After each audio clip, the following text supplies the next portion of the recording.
Financial management क्या होता है, आइए समझते हैं। फाइनेंशियल मैनेजमेंट वर्ड का मतलब क्या है सर?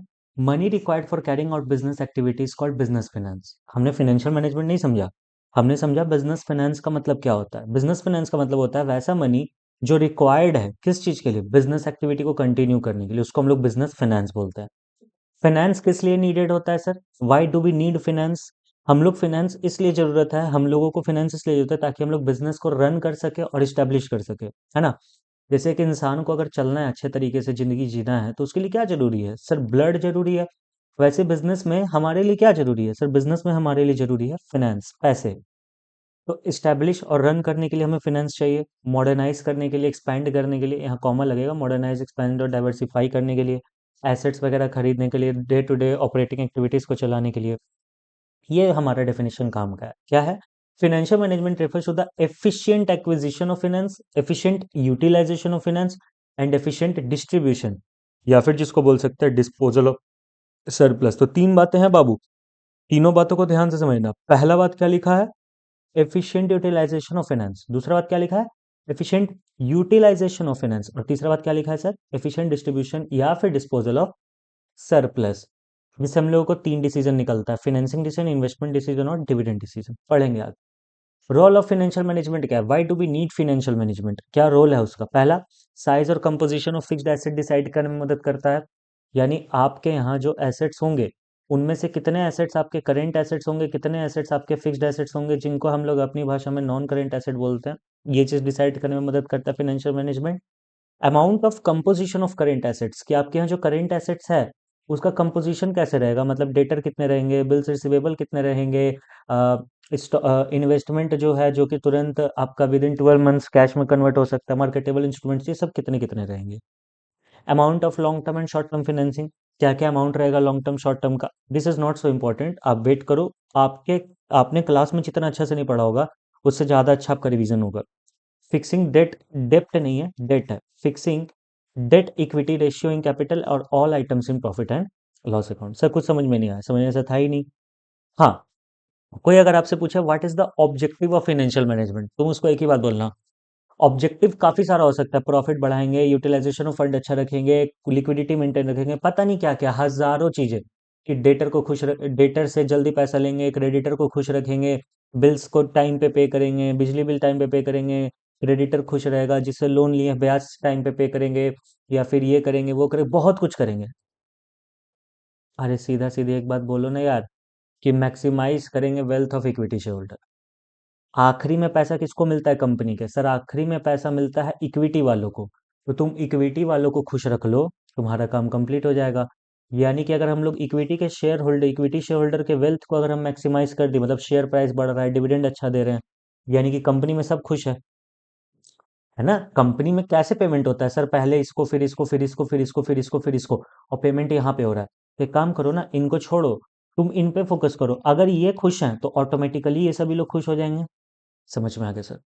फिनेंस फंक्शन और फाइनेंशियल डिसीजन। फाइनेंशियल डिसीजन कितने तरीके का होता है? तीन। पहला होता है आपका फिनेंसिंग, FING होगा। Financing decision, investment decision, dividend decision. Financing decision में हम लोग क्या पढ़ेंगे? कि पैसा उठाए तो कहाँ से उठाएं, डेट से या इक्विटी से। इन्वेस्टमेंट में क्या पढ़ेंगे? जो हम लोग इन्वेस्टमेंट कर रहे हैं कहाँ लगाएं, कैपिटल बजटिंग करें या वर्किंग कैपिटल। कैपिटल बजटिंग मतलब फिक्स्ड एसेट्स, वर्किंग कैपिटल मतलब करेंट एसेट्स। जो हमारा डिविडेंड डिसीजन है वो हम लोग क्या करें, डिविडेंड बांटे कि नहीं बांटे, प्रॉफिट रखे, बांट दे या रिटेन कर ले, ये सारा कुछ। आइए हम लोग इन्वेस्टमेंट डिसीजन के बारे में बात करते हैं। इन्वेस्टमेंट डिसीजन क्या बोलता है, जिसको हम लोग कैपिटल बजटिंग डिसीजन के नाम से भी जानते हैं। ये डिसीजन केयरफुल सिलेक्शन करता है एसेट्स का जिस पर हम लोग पैसा लगाएंगे। हम लोग मतलब फर्म पैसा लगाएगा। फर्म अपना पैसा इन सभी एसेट्स में लगाता है, चाहे वो फिक्स्ड एसेट्स हो या फिर चाहे वो करेंट एसेट्स हो। इन सभी इन्वेस्टमेंट्स को हम लोग कैपिटल बजटिंग डिसीजन बोलते हैं। ई राम रहीम से एक चीज क्लियर कर दें, अगर आप फिक्स्ड एसेट्स में पैसा लगाएं या नहीं लगाएं, मतलब नहीं लगाएं या फिर लगाएं, इस डिसीजन पे आप खड़े हैं, कहीं ना कहीं आप कैपिटल बजटिंग डिसीजन पे खड़े हैं कि लगाना चाहिए या नहीं। अब सवाल उठता है कैपिटल बजटिंग डिसीजन में हमें क्या क्या पर ध्यान देना है। हमें ध्यान देना है cash flow of the project. मान लीजिए आपके सामने प्रोजेक्ट ए है और प्रोजेक्ट बी है। प्रोजेक्ट ए से आपको फर्स्ट ईयर में ही कैश फ्लो आना शुरू हो जाएगा, लेकिन प्रोजेक्ट बी से आपको सेकंड ईयर में कैश फ्लो आना शुरू होगा। तो आप कहाँ पैसा लगाना प्रीफर करिएगा? सर हम लोग चाहते हैं जहां भी पैसा लगाएं जल्दी जल्दी पैसा रिकवर हो जाए। तो फर्स्ट ईयर से लगाएंगे, सेकंड ईयर वाले को कम प्रेफरेंस देंगे।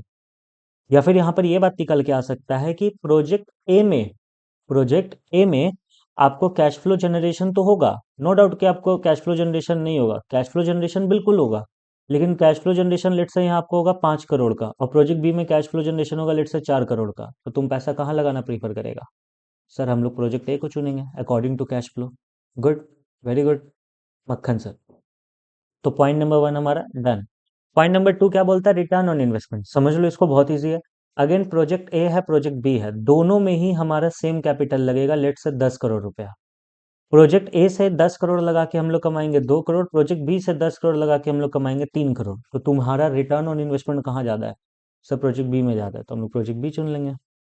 सर मान लीजिए फैक्टर नंबर 1 से हमने प्रोजेक्ट ए चुना, फैक्टर नंबर 2 से हमने प्रोजेक्ट बी चुना, तो आप देखो आपके फर्म के लिए क्या जरूरी है। अगर आपके फर्म के लिए कैश फ्लो जरूरी है तो इस वाले प्रेफरेंस को प्रीफर करो, और अगर आपको रिटर्न जरूरी है, कैश फ्लो आपके पास इधर उधर से आ जाएगा, तो इस वाले को प्रीफर करो। रिस्क इन्वॉल्व, कॉमन सेंस है। तुम अपने धंधे में 1 करोड़ लगाएगा तो तुम्हारा रिस्क 1 करोड़ का है, तुम अपने धंधे में 10 करोड़ लगाएगा तो तुम्हारा रिस्क 10 करोड़ का है। रिस्क इन्वॉल्व पॉइंट यही बोलता है कि आप जितना भी पैसा लगा रहे हैं वो सारा कहीं ना कहीं रिस्क इन्वॉल्व करता है। क्यों? क्योंकि रिटर्न आने में टाइम लगता है बिजनेस से। इन्वेस्टमेंट क्राइटेरिया मतलब यहाँ पर सब कुछ, कि आप इन्वेस्टमेंट क्राइटेरिया में अपना कैश फ्लो देख लो, मतलब सब कुछ आ जाएगा। क्रेडिटर देख लो, डेटर देख लो, लोन देख लो, ये कर लो, वो कर लो, सब कर लो। ठीक है। Importance of capital budgeting decision, why should I prefer capital budgeting decision? पहला, ये लॉन्ग टर्म ग्रोथ है। ऐसा नहीं कि तुमने आज अपने फैक्ट्री में एक मशीन सेटअप किया तो आज ही से रिटर्न आना शुरू हो जाएगा ना। It will take time, like 2 years, 3 years, 4 years, then it will start give you return. Large amount of fund involve, यहाँ पर छोटा मोटा फंड नहीं रहता, बहुत भयंकर फंड इन्वॉल्व रहता है। यहाँ पर रिस्क रहता है और रिवर्सिबल डिसीजन है। यानी अगर आपने एक बार डिसीजन ले लिया तो आप किसी की भी नहीं सुनते, सलमान खान। इन्वेस्टमेंट डिसीजन ऐसा ही होता है। तो हमने इन्वेस्टिंग डिसीजन निपटा दिया, अब हमारा डिसीजन आ रहा है financing decision. From where capital to be raised, पैसा उठाए तो कहाँ से उठाए? दो रास्ता है, या तो खुद का लगाओ या तो उधार लो, यानी ऑनर्स फंड या borrowed fund. Second important decision which finance manager has to take is deciding the source of finance. Deciding how much to raise और from which source is concern of financing decision. ठीक है। क्या क्या factor है बाबू सोना, आइए देख लेते हैं। Let's see. पहले कॉस्ट देखिए। मान लीजिए ओ एफ, इसका फुल फॉर्म वो नहीं है जो तुम अभी सोचे हो। समझ में आया फैंस? ये वो फुल फॉर्म नहीं है। ओ एफ का मतलब है ऑनर फंड। अगर कॉस्ट ऑफ ऑनर फंड ज्यादा है तो हम बोरोड फंड लेंगे, इसका भी फुल फॉर्म वो नहीं है जो तुम सोच रहे हो। हम बोरोड फंड प्रीफर करेंगे। या फिर cost of owner fund low है as comparison to borrowed fund, तो सर हम ऑनर फंड को प्रीफर करेंगे। रिस्क, ऑब्वियस सी बात है, हमने पढ़ रखा है रिस्क हमेशा किस में ज्यादा रहता है? बोरोड फंड में। तो अगर आपका बोरोड फंड में रिस्क ज्यादा है as comparison to owner fund, तो हम लोग ऑनर फंड सेलेक्ट करेंगे। वाइसे वर्सा हाइपोथेटिकल सिचुएशन लिख देते हैं, अगर ऑनर फंड में रिस्क ज्यादा है तो हम लोग बोरोड फंड प्रेफर करेंगे। कैश फ्लो पोजीशन, तुम्हारे धंधे का कैश फ्लो, यानी कि तुम ऐसा पर्सन तो नहीं है जो तुम उधार पे ज्यादा माल बेचता है। क्योंकि अगर तुम उधार पे ज्यादा माल बेचा ना, तो तुम लोन नहीं ले सकते, क्योंकि तुम्हें लोन तो टाइम टू टाइम रीपे करना होता है। तो वही है, अगर आपका कैश फ्लो पोजीशन अच्छा नहीं है तो आप एक काम करिए, आप ऑनर फंड लगाइए, यानी शेयर तेयर से पैसा लगाइए। लेकिन अगर आपका कैश फ्लो पोजीशन अच्छा है तो आप एक काम कर सकते हैं, आप बोरोड फंड से पैसा लगा सकते हैं। कंट्रोल कंसिडरेशन का मतलब क्या होता है? जो आपके शेयर होल्डर है वो नहीं चाहते हैं कि आप नया शेयर इशू करो। यानी अगर आपके यहाँ कंट्रोल कंसिडरेशन ज़्यादा है, शेयर होल्डर नहीं चाहता है, तो ऑब्वियस सी बात है आपको बोरोड फंड से पैसा लगाना होगा। नहीं तो अगर आपके यहाँ कंट्रोल कंसिडरेशन कम है तो आपको ऑनर फंड से पैसा लगाओ, कोई दिक्कत का बात नहीं है। Flotation cost is as good as cost के बराबर होता है। डिफरेंस क्या होता है वो बताने का टाइम नहीं, एज गुड एज कॉस्ट है। तो वही बात है, अगर फ्लोटेशन कॉस्ट ज़्यादा है किस चीज़ का सर? बोरोड फंड का, तो हम ऑनर फंड लगाएंगे। ठीक है। या फिर फ्लोटेशन कॉस्ट हमारा ज़्यादा है ऑनर फंड का, ठीक है, तो हम कौन सा फंड लगाएंगे सर? बोरोड फंड लगाएंगे। फिक्स्ड ऑपरेटिंग कॉस्ट, आपके यहाँ पहले ही बहुत ज़्यादा फिक्स्ड ऑपरेटिंग कॉस्ट है, यानी आप पहले ही रेंट दे रहे हो, सैलरी दे रहे हो, वेजेस दे रहे हो, पता नहीं क्या क्या कर रहे हो। ये बहुत ज़्यादा है, तो बोरो मत करो फंड, नहीं तो गड़बड़ा जाएगा मामला। ऑनर फंड लगाओ। और अगर आपके यहाँ फिक्स्ड ऑपरेटिंग कॉस्ट कम है तो आप सर बोरोड फंड चाहो तो ले सकते हो, बाकी ऑनर फंड भी प्रीफरेबल है। स्टेट ऑफ कैपिटल मार्केट, अगर आपका स्टॉक मार्केट बूम पीरियड में चल रहा है, स्टॉक मार्केट बहुत अच्छा चल रहा है, यानी स्टॉक मार्केट अच्छा चल रहा है, तो हम ऑनर फंड लगाएंगे क्योंकि हमको शेयर ज़्यादा अच्छा मिलेगा। लेकिन अगर आपका स्टॉक मार्केट अच्छा नहीं चल रहा है, जैसे अभी का टाइम 2026-27 का टाइम, तो आप बोरोड फंड से पैसे लगाओ। सर इस चैप्टर में यही है क्या कि कहाँ से लगाना है कहाँ नहीं लगाना? हाँ बेटा, बस यही चैप्टर में, इसीलिए थोड़ा सा अजीब लगता है चैप्टर, क्योंकि इसमें याद रखना पड़ता है कि कहाँ से पैसा लगाएं, कहाँ से पैसा नहीं लगाएं, एक्सेट्रा एक्सेट्रा जो भी है। डिविडेंड डिसीजन, मैं पहले आपको बता देता हूँ डिविडेंड डिसीजन बोलता है क्या। ये बोलता है कि आपके पास जो सरप्लस पैसा बच गया सारे खर्च करने के बाद, अब इस पैसे को या तो आप डिविडेंड के रूप में बांटोगे, ठीक है, या फिर आप इसको डिविडेंड के रूप में नहीं भी बांटोगे। तो यही चॉइस हमें करना है कि किस केस में डिविडेंड के रूप में बांटे, किस केस में नहीं बांटे। तो सी, अगर आपके फर्म की अर्निंग कहाँ है, यहाँ है, अगर आपके फर्म की अर्निंग ज़्यादा है तो डिविडेंड दो, नहीं तो अगर आपके फर्म की अर्निंग कम है तो डिविडेंड मत दो या फिर कम दो। सर स्टेबिलिटी ऑफ अर्निंग, आप कमा तो रहे हो लेकिन फ्लक्चुएशंस ज़्यादा नहीं है, जैसे कभी 5 लाख कमाना, कभी 10 लाख कमाना, कभी 2 लाख कमाना, ये सीन नहीं है। 5 लाख कमा रहे हो तो वही रेंज है, तो ठीक है। अगर आपका स्टेबिलिटी अच्छा खासा है तो आप डिविडेंड दीजिए, लेकिन अगर आपका स्टेबिलिटी अच्छा खासा नहीं है तो आप डिविडेंड मत दीजिए, याद रखिएगा इस चीज़ को। आई रिपीट, अगर आपका स्टेबिलिटी अच्छा खासा है तो डिविडेंड दीजिए, स्टेबिलिटी अच्छा खासा नहीं है तो डिविडेंड मत दीजिए। अगेन कैश फ्लो, ये हर जगह घुसता है। अगर आपके यहाँ कैश फ्लो अच्छा है तो डिविडेंड दीजिए, कैश फ्लो अच्छा नहीं है तो डिविडेंड मत दीजिए। एक बात याद रखना, डिविडेंड अगर तुम अनाउंस कर दिए हो कि देंगे, अनाउंस हो गया तो देना पड़ेगा। तुम कुछ भी हो जाए पीछे नहीं हट सकते, नहीं तो कंपनी बंद होने का नौबत आ सकता है। डिविडेंड अगर अनाउंस हो गया तो देना ही पड़ेगा, पीछे नहीं हट सकते हो। ग्रोथ अपॉर्चुनिटी, तुमको अगर लगता है कि तुम्हारा इन फ्यूचर ग्रो कर सकते हो बिजनेस को, तो तुम शेयर होल्डर को बोल दो, शेयर होल्डर अभी हम डिविडेंड नहीं देंगे। लेकिन तुमको लगता है नहीं यार फ्यूचर में कोई ग्रोथ ऑप्शन नहीं, हम लोग ग्रो कर चुके हैं जैसे कि रिलायंस, तो ठीक है डिविडेंड देते रहो।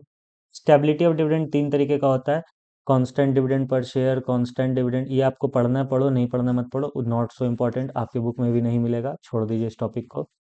टैक्सेशन पॉलिसी, अगर आपके देश में टैक्सेशन पॉलिसी हार्ड है तो डिविडेंड मत दीजिए या कम दीजिए। टैक्सेशन पॉलिसी हार्ड नहीं है, लिबरल है, तो डिविडेंड आप ज़्यादा दीजिए। लीगल रेस्ट्रिक्शन क्या होता है नहीं समझा सकता हूँ अभी, बस इतना जान लो, अगर आपके ऊपर कोई लीगल रेस्ट्रिक्शन है, अगर लीगल रेस्ट्रिक्शन एग्जिस्ट करता है कि या नहीं तुम डिविडेंड नहीं दे सकते हो, सर समझा दो ना। चलो समझा देता हूँ। लेट से आपका कंपनी किसी तरीके का दिक्कत में फंस गया, जियोपार्डी में फंस गया। जियोपार्डी क्या होता है सर, कोई लीगल एक्शन, जियोपार्डी मैंने वर्ड यूज़ किया, जियोपार्डी का मतलब होता है कोई लीगल एक्शन। आपका कंपनी किसी लीगल एक्शन में फंस गया और कोर्ट वोट ने ऑर्डर कर दिया कि तुम डिविडेंड नहीं बांट सकते हो, तो अगर आपके यहाँ लीगल रेस्ट्रिक्शन है तो डिविडेंड मत बांटो, लीगल रेस्ट्रिक्शन नहीं है तो डिविडेंड बांटो। कॉन्ट्रेक्चुअल कॉन्स्टेंट, ये भी समझा देता हूँ। लेट से आपने किसी बैंक से लोन लिया और वो बैंक वाला कॉन्ट्रैक्ट पे साइन करा लिया कि जब तक तुम मेरा लोन नहीं चुकाएगा तुम डिविडेंड नहीं बांटेगा। कॉन्ट्रेक्चुअल कॉन्ट्रैक्शन है तो डिविडेंड मत दो, और कॉन्ट्रेक्चुअल कांस्टेंट है तो, और कॉन्ट्रेक्चुअल कांस्टेंट नहीं है तो तुम डिविडेंड आराम से दो, कोई दिक्कत नहीं है। स्टॉक मार्केट रेस्ट्रिक्शंस या रिएक्शंस, तुम्हारा स्टॉक मार्केट बहुत मेजर रिएक्शन देता है अगर, तो डिविडेंड दो। स्टॉक मार्केट मेजर रिएक्शन नहीं देता तो डिविडेंड मत दो। एक्चुअली ये वाला पॉइंट ना एक बार अपने बुक से पढ़ लेना, कुछ और भी लिखा हो सकता है क्योंकि नए वाले बुक में अपडेट किया। पॉइंट नंबर 9 प्लीज बुक से पढ़ लीजिएगा। प्रीफरेंस ऑफ शेयर होल्डर, जैसे कि आपके यहाँ मान low middle class share holder है या फिर बूढ़ा बूढ़ा शेयर होल्डर है, तो वो लोग आया ही इसलिए आपके कंपनी में है कि आप डिविडेंड दे सको, राइट। यानी अगर आपके यहाँ कुछ ओल्ड एज पर्सन ज़्यादा हैं, अगर आपका शेयर होल्डर ओल्ड एज वाला ज़्यादा है, कॉमन सेंस है यार, वो लोग क्यों तुम्हारे यहाँ पैसा लगाए कि उनका शेयर प्राइस ग्रो करे ना। अगर आपके यहाँ ओल्ड एज वाले पर्सन ज़्यादा है तो आप डिविडेंड दीजिए, ज़्यादा दीजिए इनफैक्ट। और अगर आपके यहाँ यंग एज वाले ज़्यादा है या फिर ओल्ड एज नहीं है तो आप डिविडेंड कम दीजिए या फिर मत ही दीजिए तो भी चलेगा, क्योंकि यंग एज वाला इंसान चाहता है कि आप कंपनी को ग्रो करो, शेयर ग्रोथ अपॉर्चुनिटी को ले जाओ। अगर आपको कैपिटल मार्केट में इजीली एक्सेस मिल जाता है तो डिविडेंड दो, नहीं मिलता तो डिविडेंड मत दो। साफ साफ लिखा हुआ, if capital market can easily be assessed, देखो लिखा हुआ है ना, कैन इजीली बी असेस्ड और approach, there is enough demand for security of the company, then company can give more dividend and raise capital. But अगर difficult है capital market में तुम्हें पहुंचना तो डिविडेंड मत दो। हमने डिविडेंड डिसीजन भी खत्म करा, अब हमारा टॉपिक निकल के आता है बाबू सोना, फाइनेंशियल प्लानिंग। फाइनेंशियल प्लानिंग दो ही चीज समझो, फाइनेंशियल प्लानिंग में कुछ खास नहीं है। फाइनेंशियल प्लानिंग में आपका दो ही चीज लिखा हुआ है, वो दो चीज मैं बता देता हूँ। फाइनेंशियल प्लानिंग हमसे बोलता है कि जब हमें पैसा चाहिए, जब जब पैसा चाहिए तब पैसा है। हमें जब भी पैसा चाहिए हमारे पास पैसा है, या दूसरा बात, जितना चाहिए उतना है, मतलब जितना पैसा हमें चाहिए उतना पैसा है। I repeat my words, financial planning अगर आप अच्छे से करते हो तो ये दो कंडीशन सेटिस्फाई ऑटोमेटिकली हो जाए। जब आपको पैसे का नीड पड़ेगा आपके पास पैसा होगा क्योंकि आप प्लानिंग कर चुके हो, और जितना आपको नीड पड़ेगा आपके पास उतना पैसा होगा, तो वही डिटर्मिनेशन होता है यहाँ पर financial planning. See, financial planning मतलब deciding in advance how much to spend on what to spend, sorry, deciding in advance how much to spend on what to spend according to the fund at your disposal.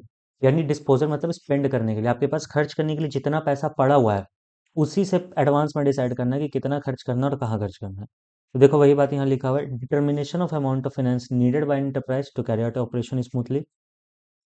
अगर हमें financial planning का मतलब ये लगता है कि हम लोग एडवांस में ही डिसाइड करेंगे कि कहाँ कितना कैसे खर्च करना है, तो हमें पहले ये पता होना चाहिए कि हमें खर्च कितना करना है। तो वही है, डिटरमाइन कर रहे हैं हम लोग अमाउंट कि एक एंटरप्राइज को खर्च कितना करना है ताकि उसका ऑपरेशन स्मूथली चल सके। दूसरा बात, कहाँ से वो पैसा लेके आएगा, इंटरनल एक्सटर्नल, ताकि उसको दिक्कत ना हो। तो ऑब्जेक्टिव क्या है, ensure the availability of fund whenever it is required, जब चाहिए तब हो। To seed not to raise resources unnecessarily, जितना चाहिए उतना हो, जबरदस्ती हमको रेज करने का जरूरत नहीं है। इंपॉर्टेंस ऑफ फाइनेंशियल प्लानिंग क्या है बाबू सोना, छोटा सा टॉपिक है। इट फैसिलिटेट कलेक्टिंग या कलेक्शन ऑफ ऑप्टिमम फंड, जितना चाहिए उतना ही होगा।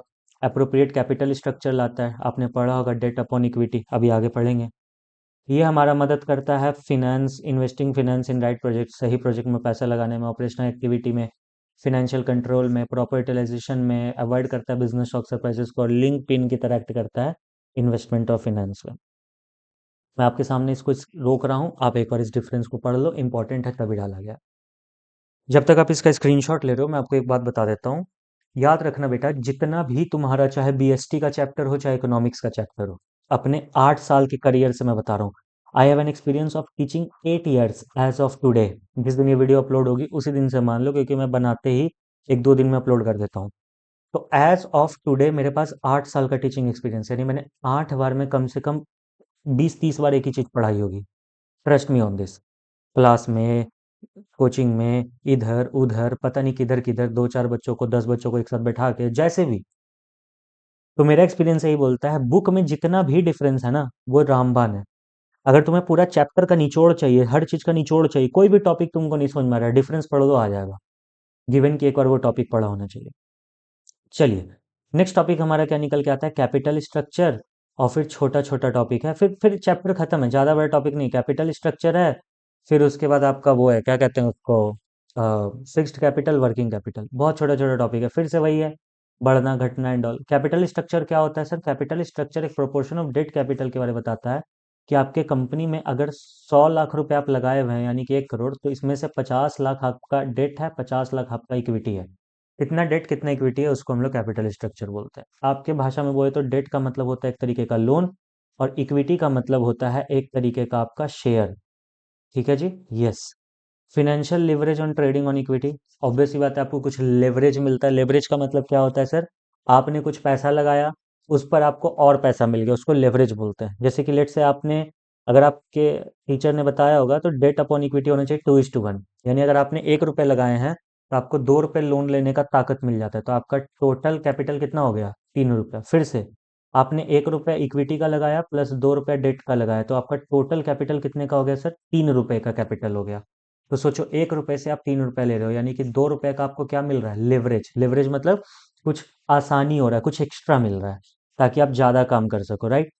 जो कैपिटल तुम 1 लाख लगाते हो, तुम 3 लाख लगा के कर लेगा, ये मैंने क्लास में डिस्कस किया है।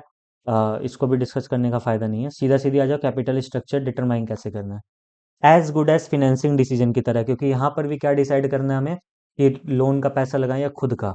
तो वही सब है, कैश फ्लो देख लो, अगर तेरे यहाँ कैश फ्लो अच्छा है, लोन पे उधार तुम कम बेचते हो, तो तुम लोन पे पैसा लगाओ, क्योंकि लोन चुका सकते हो। और अगर कैश फ्लो अच्छा नहीं है, कैश फ्लो अगर अच्छा नहीं है, तो क्या करोगे, खुद का पैसा लगाओ, ऑनर फंड यानी इक्विटी लगाओ। इंटरेस्ट कवरेज रेशियो, जितना अच्छा, जितना, पढ़ लेता हूँ एक बार, high ICR means company can have more of borrowed fund, जितना ज़्यादा तुम्हारा आईसीआर होगा, तुम उतना ज़्यादा बोरोड फंड ले सकते हो, जितना ज़्यादा तुम्हारा, सॉरी, जितना कम तुम्हारा आईसीआर होगा, तुम उतना कम बोरोड फंड ले सकते हो। बस इस चीज़ को याद कर लो। डेट सर्विस कवरेज रेशियो समझाने का टाइम नहीं है। अगेन सेम, जितना ज़्यादा तुम्हारा डेट सर्विस कवरेज रेशियो होगा, उतना ज़्यादा तुम बोरोड फंड ले सकते हो, जितना कम तुम्हारा डेट सर्विस कवरेज रेशियो होगा, उतना कम तुम बोरोड फंड ले सकते हो। रिटर्न इन इन्वेस्टमेंट, ये समझा देता हूँ, ध्यान से समझना, बहुत अच्छा टॉपिक है ये।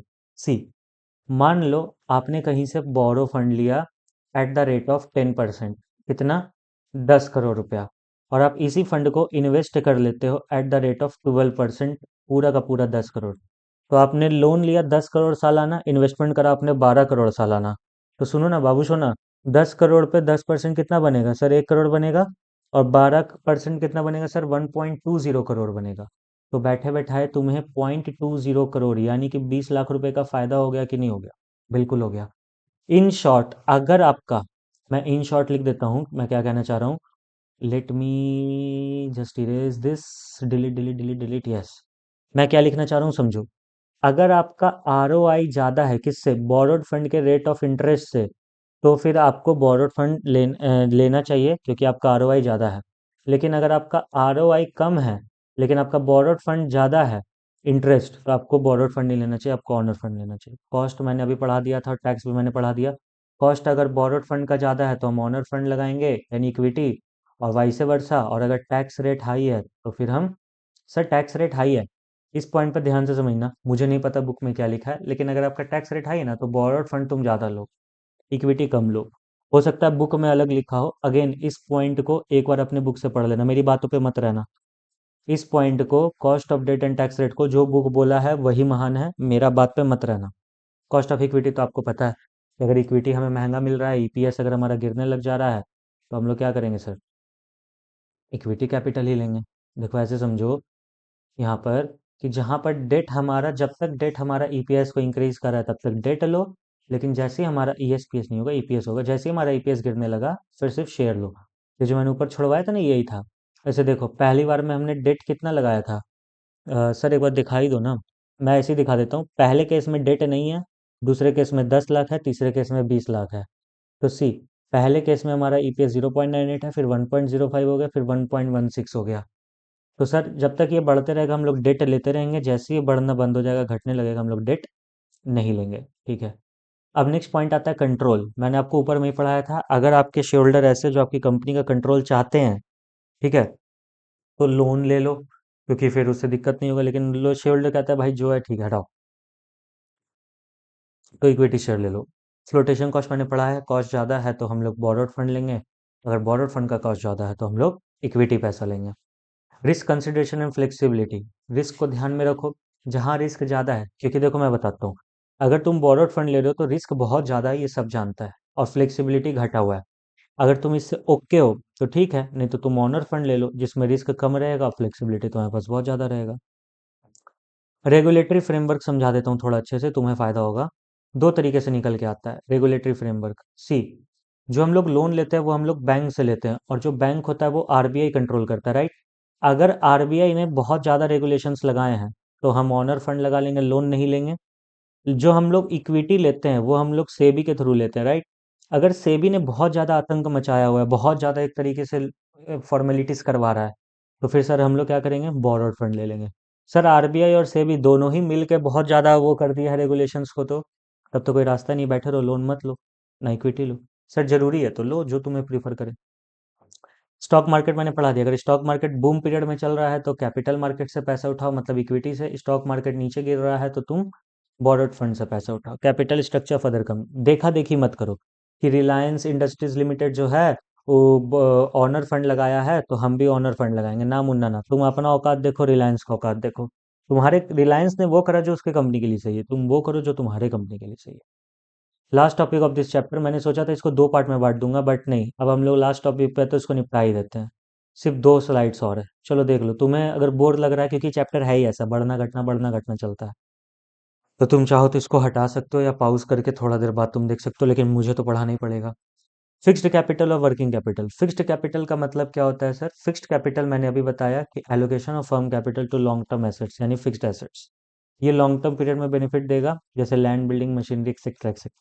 क्या क्या फैक्टर हैं जो हमें बताएंगे कि हमें फिक्स्ड कैपिटल में पैसा लगाना चाहिए या नहीं। नेचर ऑफ बिजनेस, अगर तुम्हारा मैन्युफैक्चरिंग बिजनेस है, तो तुम्हें फिक्स्ड एसेट्स ज़्यादा चाहिए, यानी कि तुम्हें फिक्स्ड कैपिटल ज़्यादा चाहिए। लेकिन अगर तुम्हारा सर्विस वाला बिजनेस है, सर्विस वाला, जैसे मेरा टीचिंग बिजनेस है, तो ठीक है, सर्विस वाला बिजनेस है तो तुम्हें फिक्स्ड एसेट्स कम चाहिए, यानी कि fixed capital come. Scale of operation, तुम बहुत बड़े लेवल पे बिजनेस करो, यानी तुम्हारा स्केल ऑफ ऑपरेशन बहुत बड़ा है। अगर तुम्हारा स्केल ऑफ ऑपरेशन बहुत बड़ा है, जैसे रिलायंस है, टाटा है, अडानी अंबानी है, तो ठीक है, तुम्हें फिक्स कैपिटल ज़्यादा चाहिए। तुम्हारा स्केल ऑफ ऑपरेशन बहुत कम है तो तुम्हें फिक्स कैपिटल कम चाहिए।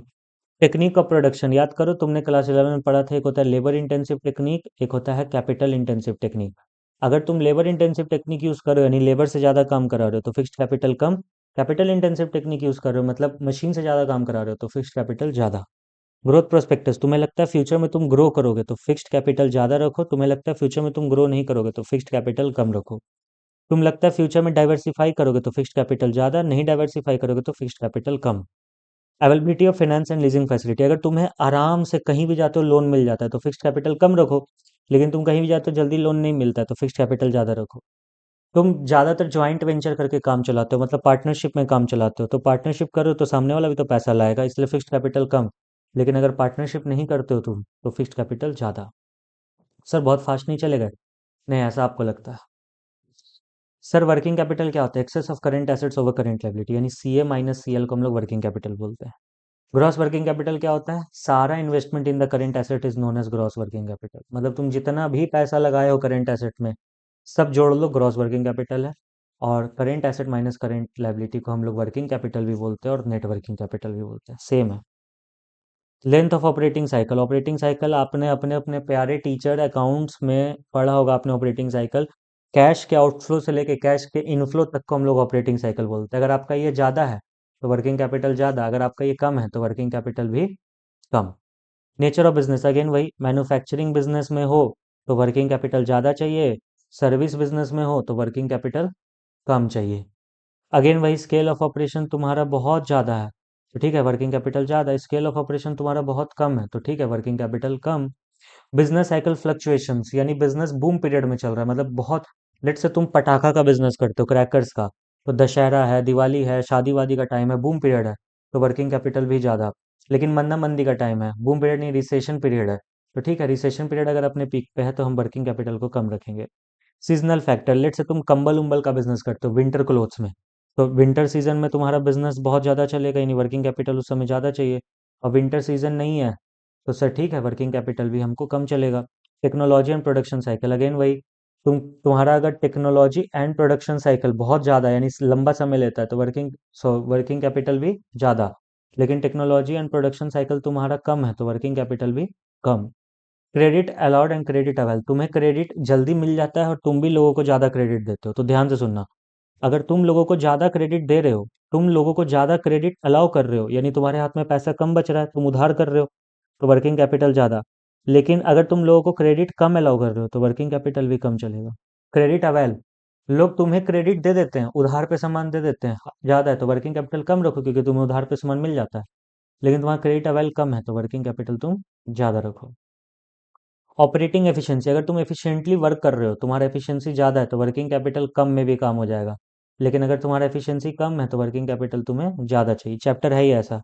अवेलेबिलिटी ऑफ रॉ मटेरियल, तुम्हारे यहाँ रॉ मटेरियल ईजिली अवेलेबल हो जाता है, ईजिली, ठीक है, अगर ईजिली अवेलेबल हो जाता है तो वर्किंग कैपिटल ज़्यादा रखोगे ना कि कम रखोगे? नहीं सर, वर्किंग कैपिटल कम रखेंगे क्योंकि ईजिली मिल जाता है।